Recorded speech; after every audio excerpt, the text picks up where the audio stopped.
a guy like that in his late 20s who hasn't made a lot of money in his career, he's going to take it. And by a lot of money, he's only made like $12 million in career earnings. Poor guy. But a player of his caliber, yeah, you right? know what I mean? $12 million, McDavid got that today. Yeah. Fair. Let's talk Jake Walman, 7x7.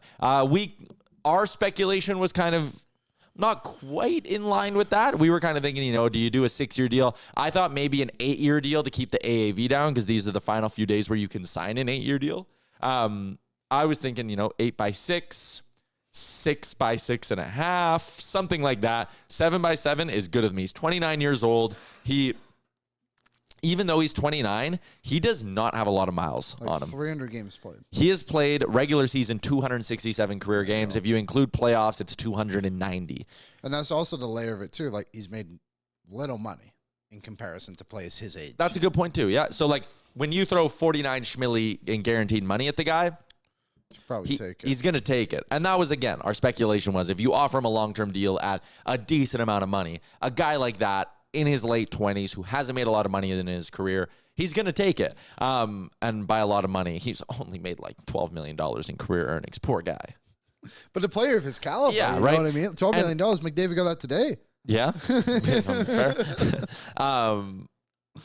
I like that they got ahead of this before he popped offensively with this team. And, not that he's going to, take power play one time away from Evan Bouchard or anything like that, but like he had 8 points in 15 regular season games with the Oilers last season. In the playoffs, he had 10 points in 22 games. Like the idea that just off his 5-on-5 minutes alone, he's not going to be in the 50-point range, like he'll be in the 50-point range. Somewhere between high 40s, mid 50s is I think where he ends up. And like, if he would have popped, he probably could have gotten more than this on the open market, especially when you look at what other defensemen are getting paid. Like cap going up, someone might have given him like $8 million this summer.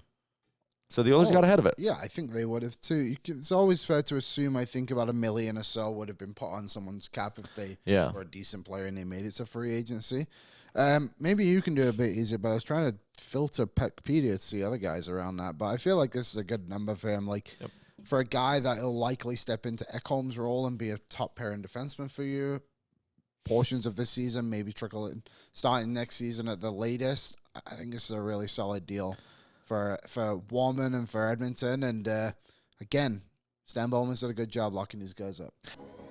What's up, Nation citizens? If you enjoyed today's episode of Oilers Nation Everyday, make sure you hit the subscribe button here on our YouTube to not miss any of our content. We got you covered from interviews, insight, analysis, everything you need to stay up to date on everything around the team. Hit that subscribe button so you don't miss a video.